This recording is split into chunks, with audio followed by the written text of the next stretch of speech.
My name is Tyler. I'm a bunkie bandit. This is my Rx7. Well, that's what it looked like. This is what it looks like now. And this is the story of how we got there. This is what the car looked like day after I picked it up.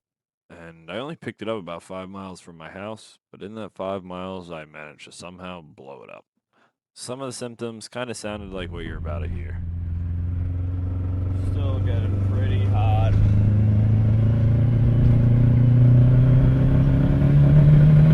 And that led to the car just simply losing all compression. So, I gave up hope. But this was a 93 Rx7-FD. I couldn't just give up that easy. So me and my friends, we decided we were going to get together and we were going to rebuild this thing. But as 2020 me points at all the stuff that I was doing, I'll tell you this much. It turns out it was a lot more complicated to rebuild a rotary motor than we thought it would be. And turned out we weren't that great at it. But after a while, we did get the motor together and we got it back in the car. It took a while. There was a lot of work and a lot of learning on the way there. Stupid little things like clips that won't come out unless you push them the right way, or other things like a blown turbo and a decade-old ECU by the time I got it. But eventually we made it happen. And then it was time to get it running. I just had it idling good, but I wanted to take a fucking video, and of course it died out.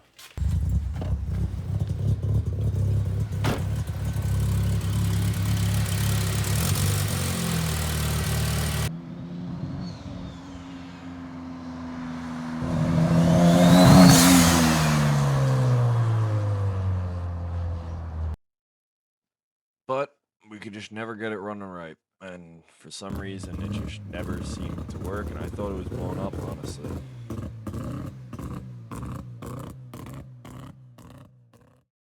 And this time, I really did give up, or at least step back from it.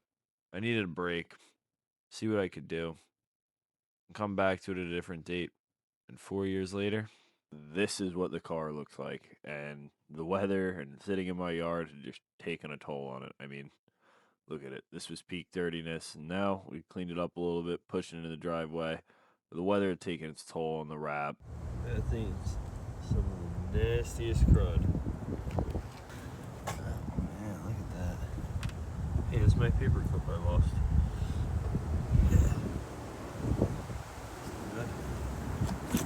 That's disgusting. Straight disgusting. But under all that dirt and that terrible looking wrap, I still knew there was an Rx7-FD under there to be saved. So I started cleaning. That was fun.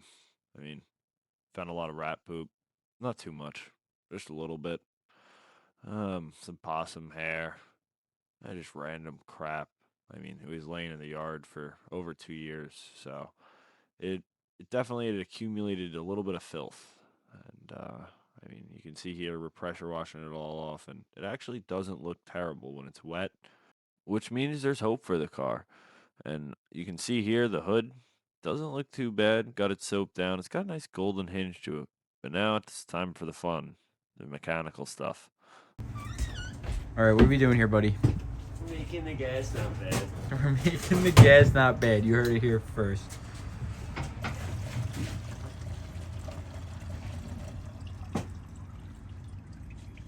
Flush out the old fuel rail. And the first real challenge, except for getting the gas out, was the ECU. It was on a 10-year-old program, and that was a nightmare in itself to get basically brought up to speed. Even though it is a Haltech Elite 1000, it was on old programming, and it just did not want to update. But after we finally got that done, it was time to get the car timed and see what it would do. And unfortunately, the timing just didn't want to hold steady. Just something seemed off. Eventually, we did get it to time, but it just wasn't right. There was something off with the car, which we'll find out later what it actually is. But you can see here, the best we could get it to run sounded like a putt-putt engine.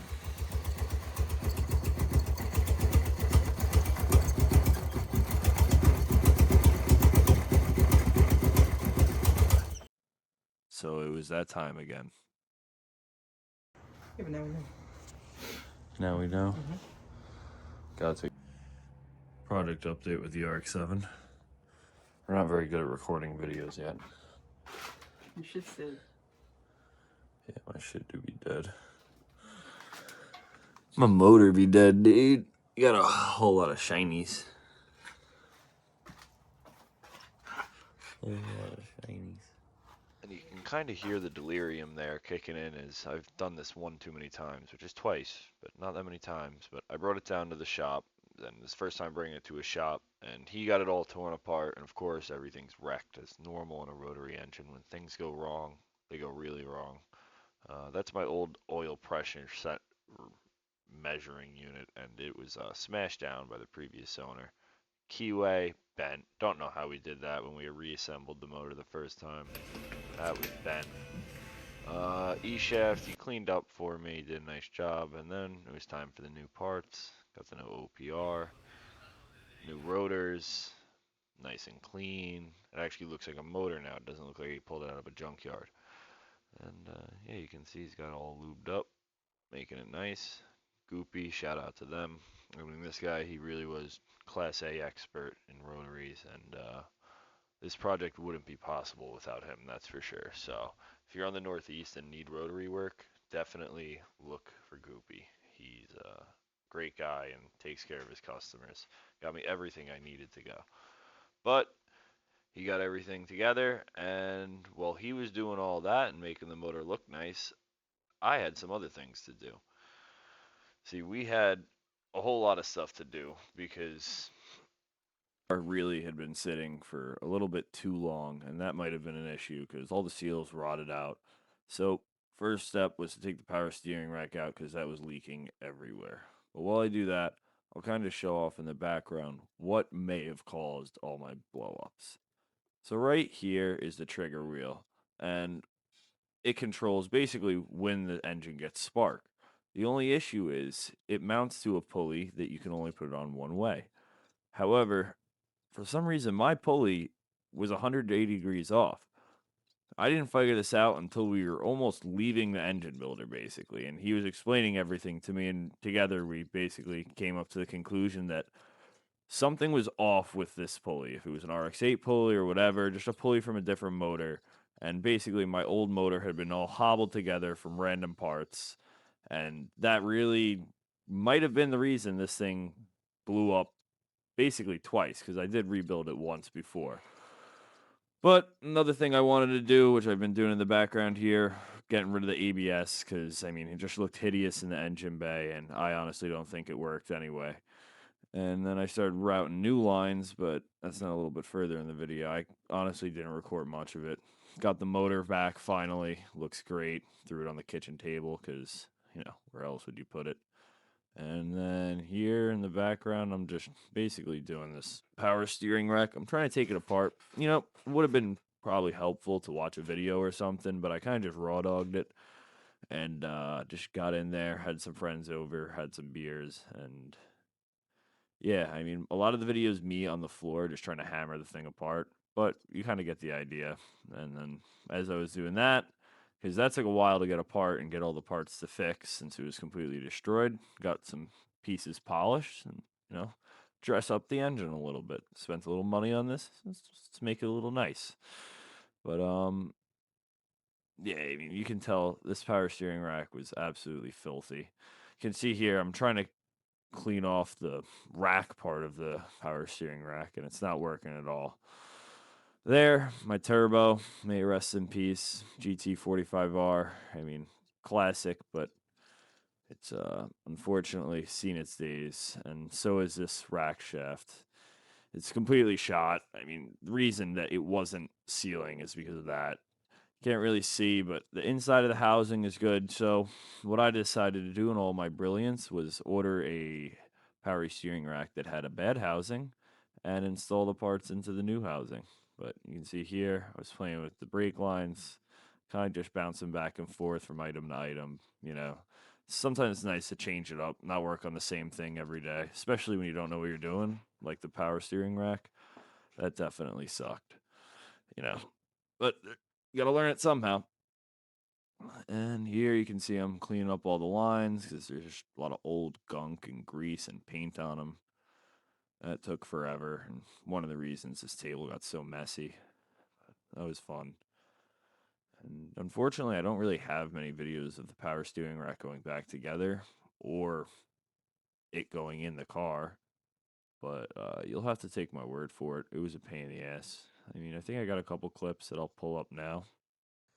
All right, after a little bit of messing around with it, you can see I got the seal just a corner up a little bit. I guess there is no corner because it's a round seal.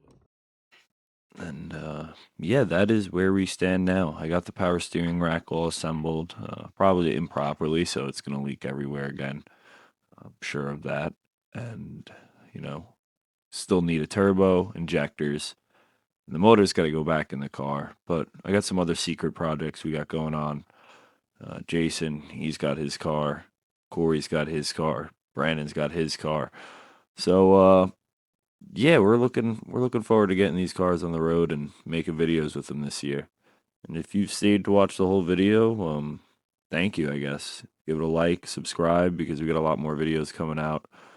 Got RX7, Grand National, pretty much every vehicle you could think of, or at least category of vehicle, I would say. And that's how we got to this point where we're at now, which car doesn't look that great in this picture, but up close it does look a little bit better, and it definitely looks 1,000% better than it did a year ago sitting outside in all that dirt, moss, grass. I'm happy to see it in the garage, and we're going to get it going. So that's the story of how we got to where we're at now. Thank you.